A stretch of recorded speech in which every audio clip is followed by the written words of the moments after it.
Listo, iniciamos. Bueno, en el día de hoy, en este webinar se hará un bosquejo sobre la comparación de ventajas de DataIQ con plataformas free.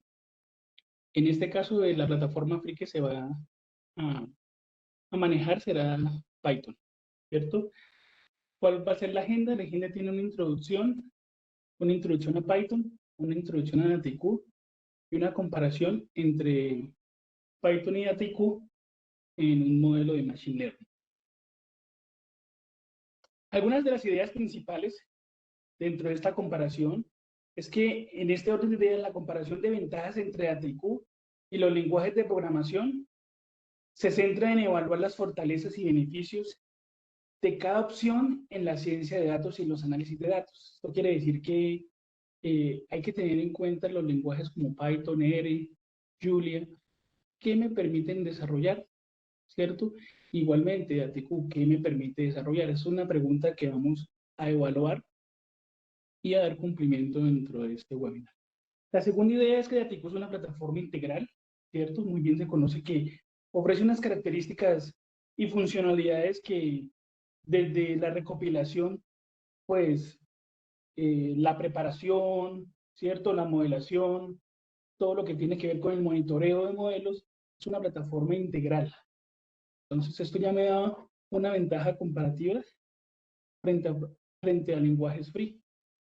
¿Cierto? Una tercera idea en esta comparación es que los lenguajes de programación gratuitos, como les decía, como Python, como RStudio, como Julia, ¿cierto? Proporcionan una flexibilidad, ya que es de código abierto. Entonces, permite, llamémoslo, un mayor control de procesos, porque cada uno puede generar su código propio, ¿cierto? Una cuarta idea y quinta idea con respecto a DataIQ, esta comparación entre DataIQ y los lenguajes de programación buscan determinar una opción adecuada según las necesidades de preferencia, lo que les decía. Depende lo que se piense realizar, si analítica descriptiva, si modelos de machine learning, si redes neuronales, ¿cierto? O todo en conjunto, que es uno de los factores importantes que presenta la plataforma de DataIQ, ¿cierto? Dentro de la elección entre DataIQ y los lenguajes de programación gratuitos, implica considerar unas ventajas y capacidades. Entonces, la capacidad que tiene R, tiene Python, tiene Julia, de poder trabajar varias personas sobre esos sistemas al mismo tiempo. Eso es una característica importante y una comparación que el día de hoy se va a romper para, para que se den cuenta la importancia y el valor que generan las organizaciones DataIQ. Bueno, la siguiente sería una introducción de cómo ha venido Python abarcando el mercado y, llamémoslo, el mundo entero. Comenzó desde 1980, ¿cierto? Esto fue a finales de los 80, ¿cierto? Creado por Guido van Roosses. Desarrolló, pues en este caso, se inspiró en otros lenguajes y el objetivo era crear un lenguaje de programación, pues fácil de leer y con una sintaxis, pues sencilla. Ya la primera versión, pues de Python fue la 0.90, ¿cierto? Que se lanzó en la década de los 90 a los 91.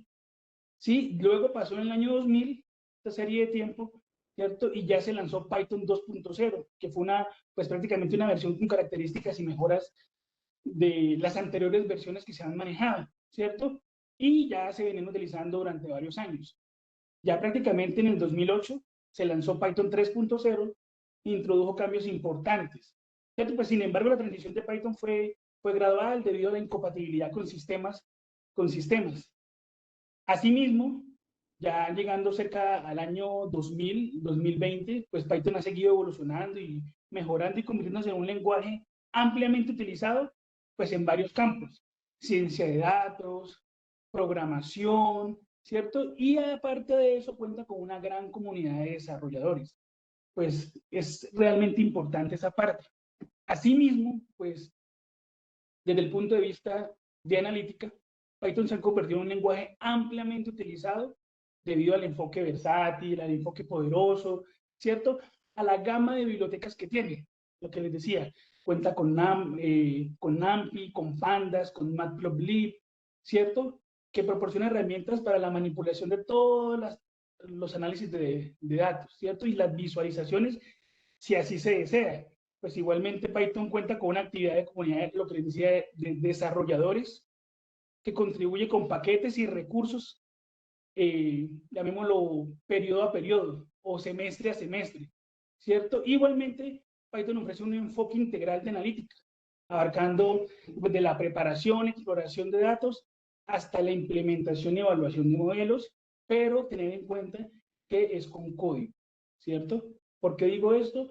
Porque dentro de esta comparación, lo que se va a mostrar es que con cierta cantidad de líneas que maneja Python, puedo realizar esas mismas tareas con DATIQ sin tener una sola línea de código, para tener en cuenta. Ahora, ¿cuáles son una de las ideas principales que presenta la plataforma de DATIQ? Bueno, en estas ideas es una plataforma, o son 9 puntos que tomé, ¿cierto? Es una plataforma integral. Entonces, esta plataforma integral es una plataforma que mira todas las etapas del ciclo de los datos. Es decir, mira desde una gobernanza, ¿cierto? Una calidad de datos, pasando por una preparación, luego por una modelación, luego por un despliegue y luego con una exportación a una API, lo cual me genera un valor agregado comparado con una plataforma como es Python, ¿cierto? Tiene un entorno colaborativo. Este entorno colaborativo me permite a todas y cada una de las áreas del sector económico en el cual estemos trabajando, poder integrar, poder tener la facilidad de trabajar al mismo tiempo. Lo cual, pues si ya nos vamos... ¿Alguien tiene el micrófono encendido? Qué pena. Ok, ya, gracias, John.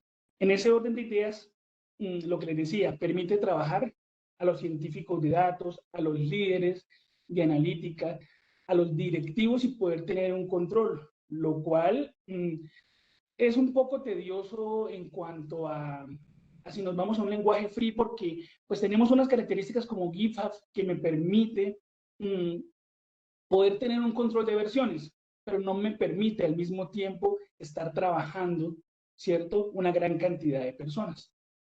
Entonces, tener eso en cuenta. Preparación de los datos. Dice aquí que es una preparación de datos intuitiva. Sin código tenemos cerca de 99 funciones que me permiten realizar toda la preparación de los datos, ¿cierto? Una limpieza, y ahorita la vamos a ver, una limpieza, me permite una separación de columnas, me permite hacer una imputación rápidamente, sin una línea de código en los datos, ¿cierto? Un aprendizaje automático y modelo. Bueno, una de las ventajas importantes es que rápidamente con DATIQ puedo generar valor creando 7, 8, 9 modelos y conociendo de antemano hiperparámetros que cada uno de estos modelos tiene. Claro, si lo vamos a llevar a una plataforma free, que ahorita les voy a mostrar, se van a dar cuenta que esos hiperparámetros van a ser un poco, llamémoslo, tediosos en cuestión de tiempo, lo cual pues me parece importante pues reconocer esta parte y este activo importante que tiene Solex como DATIQ. Tiene unas bibliotecas y conectores integrados, así como Python tiene bibliotecas como NumPy, tiene bibliotecas como OpenAI, tiene bibliotecas como Matplotlib. En este caso, DATIQ tiene bibliotecas que se conocen como plugins, que podemos descargarlos, ¿cierto? Para, ya sea, poder descargar la información en un punto Hyper y llevarla a Tableau, o para poderla llevar a un Power BI, ¿cierto? Entonces me permite una gran facilidad bajo unos plugins. Tiene una visualización interactiva. ¿Qué me quiere decir esto? Esta visualización interactiva me está hablando de que en un mismo ecosistema me permite, aunque no es su potencial, crear visualizadores, lo cual es algo realmente importante si lo vamos a comparar con plataformas como Python, ¿cierto? Tiene un despliegue y un monitoreo. Este despliegue me parece algo muy práctico, es una de las cosas que también resalto, y es porque permite, sin necesidad de que haya un científico de datos, detrás de una computadora, estar dando clics, ¿cierto? A cierta hora de la madrugada o a cierta hora del día, poder correr un modelo. Datiku me permite bajo un job poder generar a cierta hora, ¿cierto? Que corra, es decir, que me ejecute cada una de las cajas, y ya le digo qué significan esas cajas, que me ejecute cada una de esas cajas en el tiempo que yo desee y que me envíe un reporte. Lo cual si lo llevamos a lenguajes fríos, pues sí, hay que irnos al programador de tareas, ejecutar la tarea, si es por R, pues crear una tarea en R y que ésta se ejecute, pero lleva bastante tiempo el poder controlar esto. Una automatización de procesos, lo que les decía, puedo crear con un job una automatización de procesos, lo cual me permite pues que sea para el científico de datos y para la organización un poco más sencillo esta labor. Y una integración con tecnologías existentes. Esto me quiere decir esta creación de APIs desde el ecosistema de Dataiku. En otras ocasiones hay que crear el código de la API, una API sencilla para poder llevar el modelo a cualquier parte. En este caso, puedo exportar el modelo a un aplicativo, ¿cierto? En el caso de Dataiku, y venderlo o ofrecerlo a un cliente y que ese cliente, pues, le genere valor en la organización. Ese sería, llamémoslo, el entorno, el end-to-end que maneja una preparación de los datos, una data exploración, machine learning, ¿cierto? Un deployment, un monitoreo y pues la exportación a las APIs. Es tenerlo en cuenta, que tiene todo de, como dice el título, end-to-end, ¿cierto? Un inicio y cuenta hasta un final.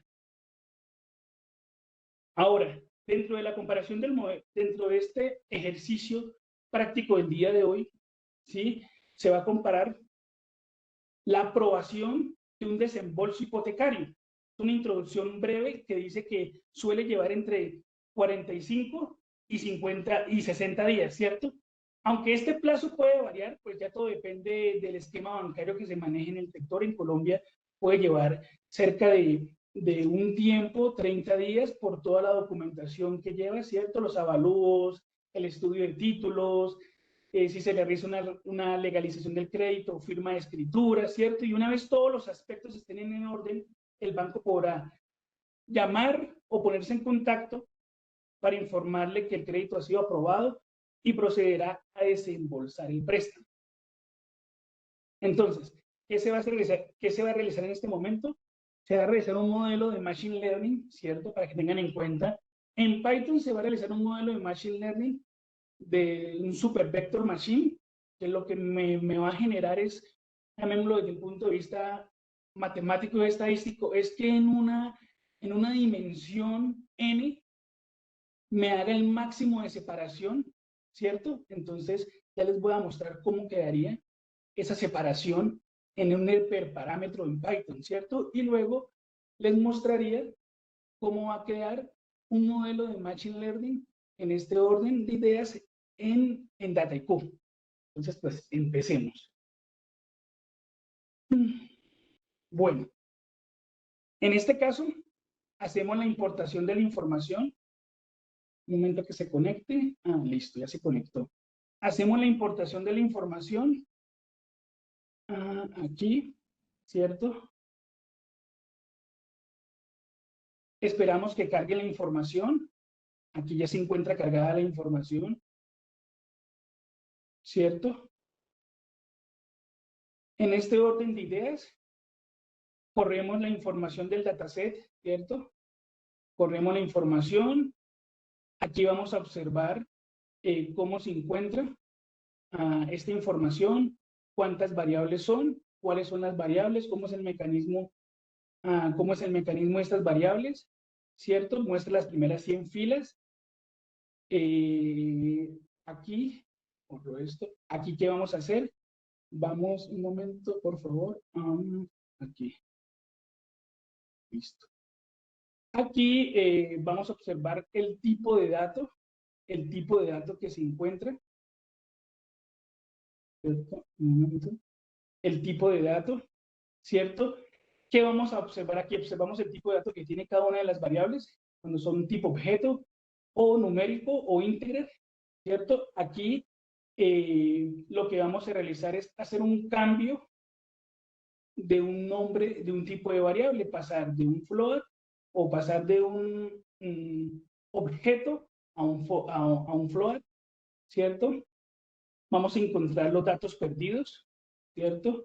Con este código. Y vamos a ver cómo se encuentran cada una de las variables con esos datos perdidos, cuántos datos perdidos existen en cada una de, de las variables. Hay que tener en cuenta que este proceso, ¿cierto? Dentro de la metodología de ClickDN, estamos pues en la parte de la preparación del entendimiento de los datos. Hay que tener en cuenta pues esto, siempre hay que tener en cuenta cómo se encuentra la información dentro de, pues, de nuestra industria, en este caso dentro del sector bancario, ¿cierto? Para tener en cuenta. Ahora, el momento de reemplazar, ¿cómo va a ser el momento de reemplazar? ¿Cómo va a ser esa tarea? Pues el momento de reemplazar, vamos a ver que vamos a reemplazar valores, ¿cierto? En este caso les muestro, vamos a reemplazar valores, aquí les estoy mostrando como NAs, ¿cierto? Y valores que se encuentran, llamémoslo, con características especiales. Entonces, aquí genera un código, ¿cierto? Lo que me hace es tomar mi variable dependence y poder reemplazar ese valor que está con un signo más y poderlo dejar con un más. Entonces, ya con una línea de código estamos generando esto, ¿cierto? Esta línea de código me muestra esto. Igualmente, reemplazar valores atípicos. ¿Cómo lo podríamos hacer? Bueno, con esta línea de código, ¿cierto? Podríamos observar cómo se encuentran las variables bajo un test de covarianzas, cómo la relación de estas variables en Python. Esta es la forma, ¿cierto? Eliminar los valores nulos es otra de las características que presenta la analítica, si no se necesitan, y para este ejercicio, pues lo que se quiere es observar una limpieza, unas correlaciones, ¿cierto? Aparte de eso, lo que presenta es poder eliminar información, no tanto es el valor que me da el modelo, sino la ventaja que van a tener ustedes cuando les muestre pues la plataforma de ATQ. Están viendo que, pues sí, en este tiempo llevamos una serie de líneas de código para crear estos elementos.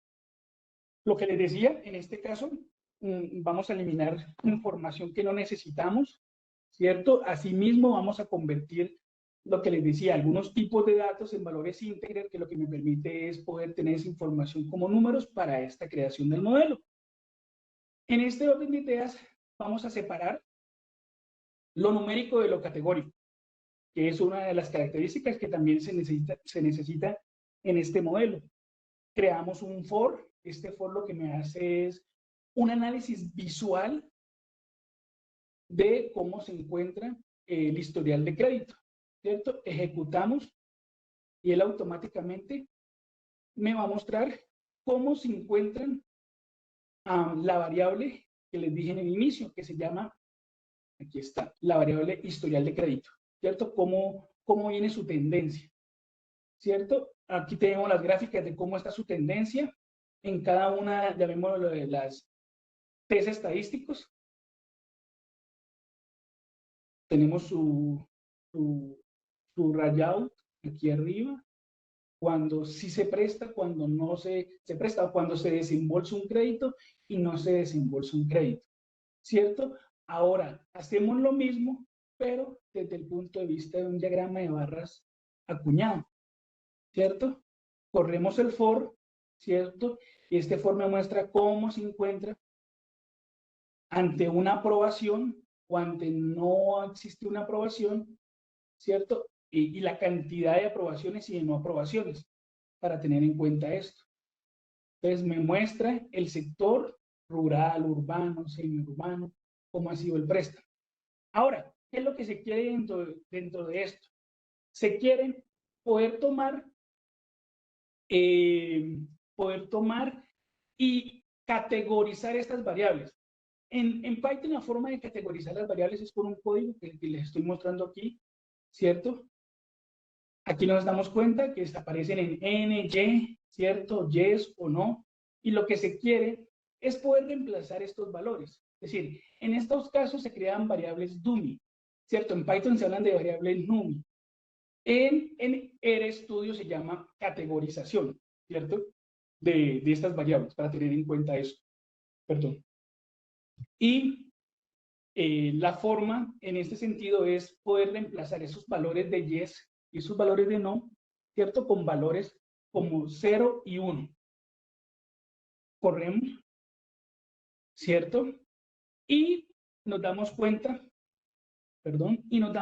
que ya los valores que se encontraban en letras van a pasar a valores de 1 y 0 de acuerdo a las características que como científico de datos les asigné, ¿cierto?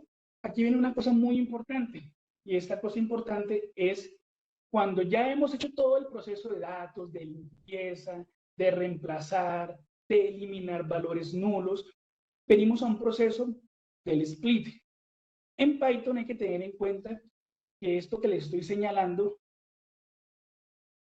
siempre va a ser lo que se va a tomar para el testeo final o para la evaluación. En R es al revés. En R se toma para mover el modelo bajo un entrenamiento, que ahí sí sería el 80%. Aquí sería, tomemos este 20%, ejecutemos, movamos el modelo y luego corremos el modelo con ese 20% para tener en cuenta esto, ¿cierto? Y son técnicas ya internas, para poder manejar todo el tema del split, que es la separación de la información de entrenamiento y test, ¿cierto? Pues lo que les dije, corremos esto. Igualmente, bueno, aquí lo que hicimos es, bueno, después de dividirlos, lo que vamos a tener en cuenta es, tomamos siempre mi variable y, mi variable x. En este caso, si ustedes se dan cuenta, solamente va a tomar mi variable. Un momento, por favor. Ejecutar esto.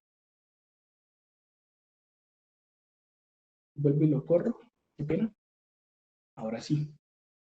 Va a tomar todas mis x, ¿cierto? Y después de tomar todas mis x, pues en este sentido, vamos a quedarnos solamente con mi variable y. O sea, tenemos mi variable x, que es mi variable dependiente y mi variable independiente. En este caso, la y, ya tenemos que están convertidas en ceros y unos.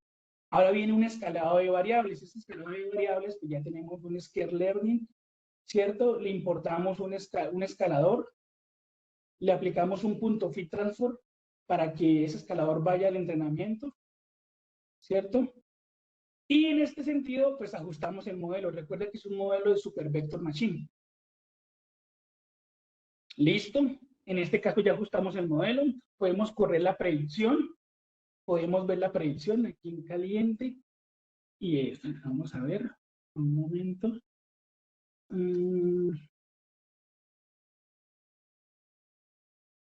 Bueno, y aquí me está diciendo si presta o si desembolsa el cliente o no desembolsa el cliente.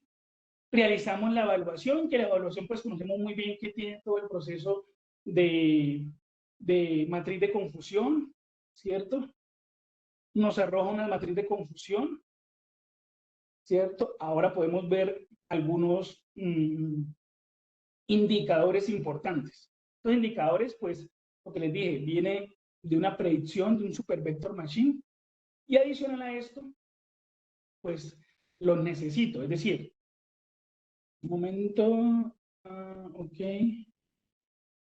Me faltó correrlo arriba. Entonces, aquí voy a ver un F1 score, ¿cierto? Voy a ver una accuracy, voy a ver una predicción del modelo, y esta es la parte que les decía. Cuando yo voy a realizar un modelo de Machine Learning, la pregunta es, ¿por qué lo voy a realizar? ¿Para qué lo voy a realizar y por qué lo voy a realizar? Cuando tengo un modelo, me permite ver, llamémoslo, esa no es segmentación, porque no es un modelo de segmentación, es un modelo de clasificación en un plano o en un hiperparámetro a la n. Y aquí nos vamos a dar cuenta. ¿De qué forma? Con este dibujo que les muestro en pantalla. Lo que me permite es poder observar cómo se encuentra la información clasificada, ¿cierto? ¿Qué también se encuentra clasificada? Y, por ejemplo, aquí podemos observar que puede existir un sobreajuste, ¿cierto? En los datos. Este es el entrenamiento. Ahora, ¿cómo sería el testing? realmente cómo se encuentran los datos cuando yo lo llevo a otra base de datos y le aplico este modelo. Ya después de entrenarlo cerca de bueno, en este caso se entrenó una vez el modelo, podemos observar que ya tiene un poco más de sentido, ¿cierto? Ya se acumula la información entre 0 y 1 y ya no hay valores, esos valores atípicos. Sí presentan valores que hay que ajustar en hiperparámetros, pero lo que se quiere en este orden de ideas es observar cuánto código hemos realizado, ¿cierto? Para poder crear esta segmentación. Bueno, esta segmentación, esta clasificación y observarlo de manera visual. Óigase bien, visual. Ahora bien, este es desde el punto de vista de Python. Ahora les voy a mostrar desde el punto de vista de Dataiku. Esta es la plataforma de Dataiku, ¿cierto? Esta plataforma, lo que les decía, me permite rápidamente un enfoque end-to-end, me permite tener un timeline, que es, llamémoslo, esa gobernanza desde el punto de vista administrativo y gerencial, cómo ha sido el trabajo, ¿cierto? Las actividades de cada una de las personas, cómo ha venido y cuáles son los contribuyentes de esto, ¿cierto? Lo que les decía, existe algo que se conoce como unos plugins, que ya les voy a mostrar, ¿sí? Y existe algo que es algo que se maneja, que son las wikis. Y estas wikis podemos observarlas aquí, en ese sentido. Darle ya un enfoque desde el punto de vista visual y decirle ya al cliente, mire, vamos a realizar un modelo, ¿cierto? Este modelo va a ser con estas características y va a llevar este proceso. ¿Qué podemos también ver aquí? Podemos ver la cantidad de datasets que hay, ¿cierto? Y podemos ver, agregarle una imagen, que alguien más trabaje, podemos cambiarle en este caso el estado de este modelo, si está en uso, está en producción o está archivado. En este caso está en uso, automáticamente va a cambiar y el cliente y los analistas de datos y los científicos van a ver que se encuentra en uso, lo cual va a ser algo muy óptimo. Este es el esquema que maneja Dataiku. Este esquema que maneja Dataiku lo puedo trabajar de tres formas. Les tener en cuenta zonas y recipientes. Zonas son lugares donde yo puedo realizar cualquier tipo o incluir recipientes. Estos recipientes vienen con casi 4 características. Los de colores amarillos que ustedes ven aquí son recipientes de preparación de datos. Todo lo que ustedes han visto y en algún momento han observado en Python, en R, aquí lo vamos a encontrar de forma práctica, ¿cierto? Vamos a encontrar un recipiente naranja, que es todo lo que tiene que ver con códigos, ¿cierto? Vamos a encontrar unos plugins. Aquí debemos saber toda la parte del monitoreo, la parte de series de tiempo, ¿cierto? La parte de... bueno, algo que en esta nueva actualización, porque fue la unión entre ChatGPT y OpenAI, que es todo lo que tiene que ver con análisis de texto, lo cual me parece pues bastante importante nombrar en este momento, que presenta Solex como esta plataforma. Y asimismo presenta unas plataformas, unos recuadros de color verde, que es todo lo que tiene que ver con modelos. Cuando nosotros importamos información, ¿cierto? Esta información la podemos importar de varios sectores. Desde una nube, desde bases de datos estructurales, bases de datos no estructurales, desde bases de datos propias de la computadora, desde conexiones FTP, SFTP, ¿cierto? Conexiones seguras, ¿cierto? Entonces me parece algo muy importante. Ahora que aquí no se encuentra algún tipo de nube en especial, podemos ir al plugin, buscarla, descargar la información, ¿cierto? Para poder hacer la conexión. Entonces, si piensas tener una pregunta de cuánta información puedo importar al mismo momento, bueno, la que me permita el sistema. Puedo conectarme ahorita a una nube, a un Azure, a un MySQL y conectarme rápidamente y creando una zona de trabajo para ese tipo de nube en especial, lo cual hice aquí. Tenemos una header, ¿cierto? Que es toda la parte de preprocesamiento, tenemos un input. Esta va a ser la forma como se van a ver los datos. Si ustedes recuerdan, yo les dije a ustedes que les iba a hacer una preparación de los datos, ¿cierto? Que había una limpieza en Python que se hizo y aquí también se va a hacer de forma rápida, ¿cierto? ¿Cuál es la limpieza? Entonces, aquí creamos algo que se conoce, que es como sync, que es una copia de seguridad para poder trabajar sobre los datos. Es algo como, en Python sería un punto copy, y darle un nombre totalmente diferente para poder trabajar y tener, una versión anterior. Les voy a presentar esta preparación. Bueno, antes de eso, les quiero mostrar que cuando vamos a hacer una preparación, lo que tenemos que hacer es dar clic sobre el recipiente que queremos, en este caso, la brochita que me tiene más de 99 funciones y que me permite rápidamente reemplazar, aquí está, aquí me permite reemplazar esos valores que se encuentran, entre comillas, sucios, ¿cierto? Me permite poder encontrar, ¿cierto? Y poder reemplazar valores o imputar valores bajo una media, ¿cierto? Me permite remover, me permite redondear las cifras, ¿cierto? Pero ¿cómo aparece esto? Es la pregunta. ¿Cómo lo voy a ver? Aquí se encuentra. Vemos si tenemos un filtrar data, un limpieza data, un string, parte numérica matemática, parte de enriquecer la información, ¿cierto? Lenguaje natural, ¿cierto? Código, si quiero igualmente código propio de Python se puede hacer, si quiero mover, si quiero convertir, si quiero separar, puedo hacer varias cosas. Y ahí, todas las cosas que yo hago en Python las puedo hacer en Dataiku sin necesidad de código y teniendo siempre la documentación y la preparación correspondiente en esta plataforma, ¿cierto?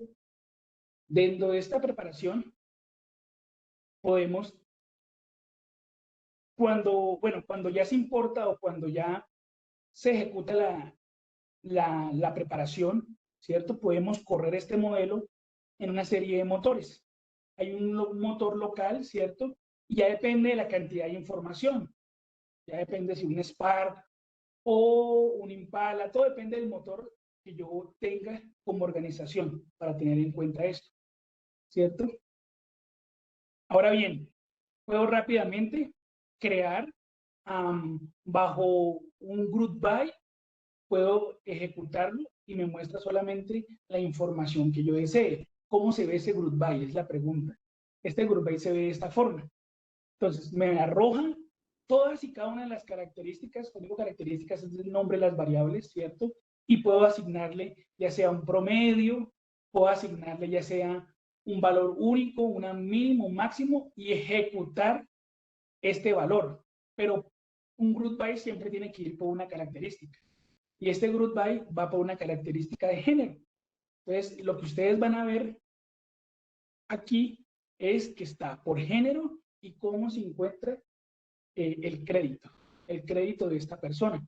Bueno, de estas personas, porque estamos hablando de dos tipos de género. Ahora bien, desde el punto de vista de Machine Learning, yo creo que esta es la que yo digo que es la cereza del pastel en cuanto a modelos de Machine Learning. Podemos hacer una separación rápidamente, como yo desee, darle un nombre, 80-20, 30-20, todo depende, recuerde, de esa parte o ese valor literario que manejan estas plataformas. Yo le voy al valor 80-20 porque es un valor que ya me está diciendo desde la literatura que es lo que se utilizan para modelos de Machine Learning, ¿cierto? Ejecuto, ¿cierto? Cuando ejecuto, lo que les digo, escojo la plataforma, bueno, escojo el motor de ejecutar este split, esta separación entre entrenamiento y testing. Y aquí viene lo importante. Rápidamente, yo puedo ejecutar varias sesiones. Estas sesiones, ¿qué me muestran? Estas sesiones me muestran una serie de modelos, los cuales yo voy a tener en cuenta. En este caso, yo ejecuté 1, 2, 3, 4, 5 modelos en una segunda sesión. En una primera sesión, ejecuté 4 modelos. Miren la practicidad que se tiene. Ejecuté en una primera sesión 4, en una segunda sesión 5, y rápidamente le digo, bueno, ¿cuál va a ser la métrica por la que yo deseo tener esto? Por una accuracy, un precision, un recall, un F1 score, ¿cierto? Un ROC AUC, una calibración loss, un lift, que es en la parte comercial se maneja, ¿cierto? Entonces ya le puedo decir rápidamente cómo lo quiero. Entonces, no, que lo quiero por una accuracy. Automáticamente me va a señalar realmente la importancia o, bueno, los modelos más importantes y yo ya los cogería. Aunque todos tienen el trofeo. Bueno, Entonces me voy por un precision. Hay que tener en cuenta por qué esa métrica, ¿no? Desde el punto de vista de científico de datos. Corremos el modelo, ¿cierto? Y cuando corremos el modelo, pues automáticamente nos dice el tiempo que se ha demorado, ¿sí? Y podemos ir a observar realmente cómo este modelo ha generado valor en la organización. Cuando digo cómo genera valor es porque presenta algo muy bueno y es una característica importante. Les muestro y es lo siguiente. Un momento, por favor. Cargando. Ok.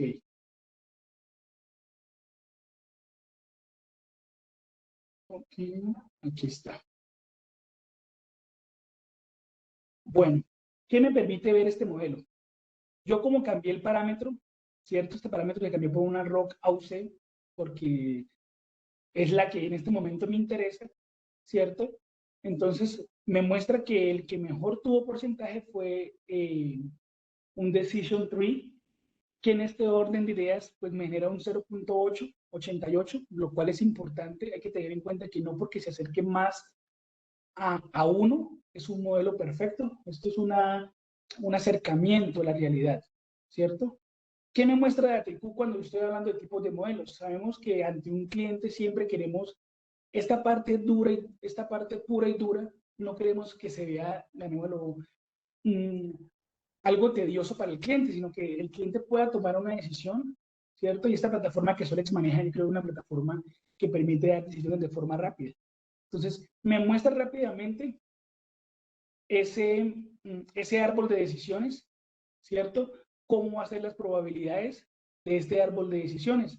Ya le puedo hablar al cliente de este árbol de decisiones y le puedo decir cómo se encuentran las probabilidades de que sí se arroje un crédito, ¿cierto? En este modelo, aquí lo tenemos y le estoy señalando, y que no se arroje un crédito, ¿cierto? Eso es bajo las probabilidades. Variables de importancia, ¿cierto? Y ya automáticamente puedo enfocarme en estas variables de importancia. Tenemos un partial depends, ¿cierto? De cómo se encuentra desde el punto de vista de hombres, de mujeres este modelo. Tenemos unas subpoblaciones. Estas subpoblaciones me permite rápidamente poder generar, como científico de datos, un modelo para cada uno de los géneros. Aquí nos estamos dando cuenta que la predicción para los hombres es muy buena, para las mujeres no. Para este tipo de modelos de qué? De árbol de decisiones. Entonces ya puedo irme como científico y ofrecerle al cliente, ¿cierto? Un modelo totalmente diferente que no sea árbol de decisiones. ¿Cierto? Tenemos un individual depends. No, eso es un individual splines, que lo que me permite es poder rápidamente, bajo una anonimación de los datos, ¿cierto? Poder saber y trabajar sobre cada uno de ellos. Hay que tener en cuenta que la probabilidad, aquí la estoy señalando, es de que este cliente no le desembolsen un crédito. ¿Pero por qué características? Bueno, por el género, por la cantidad de amortización o la cantidad de monto y el historial crediticio. Entonces ya hoy busco este cliente, ¿cierto? O le doy exportar, exporto este en un Excel, ¿cierto? Y hoy trato esos clientes especiales que tienen características que no me permiten desembolsar. A la parte derecha estamos mostrando la probabilidad de que sí ocurra este hecho, ¿cierto? Y este hecho ocurre ¿por qué? Por el crédito, ¿cierto? Por otro tipo de variables, por la cantidad de montos. Entonces ya puedo trabajar sobre cada uno de esos clientes porque hay que recordar que ante un sector financiero cada persona tiene una característica especial. Todos los que son asistentes de esta presentación tienen una característica especial. Unos pueden ser por el monto, otros pueden ser por la vía crediticia, otro puede ser por ambas variables. Entonces, para tener en cuenta que podemos trabajar sobre ellos. Cuando les decía a ustedes que DataIQ tiene algo que, lo que les digo y repito, es la cereza del pastel, es poder tener una matriz de confusión amarrada a una matriz de costes. ¿Por qué? Porque si en este caso este modelo lo llegamos a implementar, ¿cierto? Podemos rápidamente decirle al cliente que estaría ganándole por persona 15,000 pesos, ¿cierto? Ahora, él tiene algo que se llama Back to Optimal, que me permite conocer el óptimo de este modelo. Si ustedes ven aquí arriba, le estoy señalando y doy clic sobre Back to Optimal, automáticamente me dice que el óptimo sería de 0.400, ¿cierto? Y el valor ya no sería de 15, sino sería de cerca de 16.000 pesos si lo traemos a un valor, bueno, no presente, sino a un valor aquí en peso colombiano. Entonces, tendríamos que estar jugando, cuando digo jugando es teniendo el conocimiento previo de por qué voy a brindar un óptimo de esta información. Tenemos ya desde el punto de vista del performance, desde el punto de vista estadístico, todo lo que tiene que ver con la curva ROC, los LEAF, que es desde el punto de vista comercial, ¿cierto? La curva ROC, el Decision Chart, las métricas, ¿cierto? Cómo se encuentran estas métricas, cada uno de la accuracy de este modelo, ¿cierto? Y poderlas presentar si se necesita. Ahora bien, ya para finalizar, cuenta con un drift, ¿cierto? Este drift me permite, si se tiene una nueva base de datos y si se tiene un nuevo modelo, poder compararlos. Entonces, hay que descargar un plugin, ¿cierto? Este plugin me permite hacer esta comparación rápidamente. Y les quedé viendo algo en este momento, que es la parte de las estadísticas. Si recuerdan, yo les dije a ustedes que yo puedo crear rápidamente, ¿sí?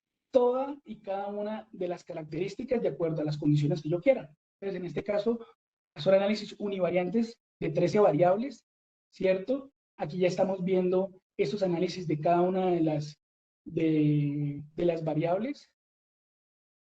Esto ya está, aquí estamos hablando con tipo, una parte descriptiva, aquí estamos hablando ya de tipo, estos son curvas y movimientos de estos valores. Tenemos el análisis de correlaciones, rápido ya me lo está mostrando, y cómo se encuentra con sombras de calor.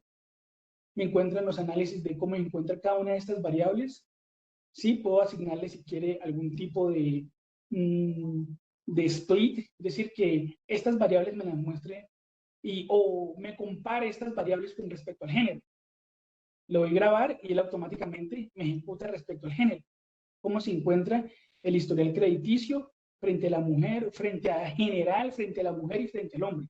Lo cual, si se dieron cuenta que es de forma rápida este análisis, igualmente cómo se encuentra el historial, cómo se encuentran estos valores nulos, rápidamente puedo hacer eso. Y yo creería que ahí finalizaríamos la sesión del día de hoy, Viviana y equipo Solex y demás empresas. No sé si tienen algún tipo de pregunta, con todo el gusto les contesto. Diseñemos juntos una estrategia empresarial impulsada por datos confiables y seguros, enfocados en la inteligencia y analítica empresarial.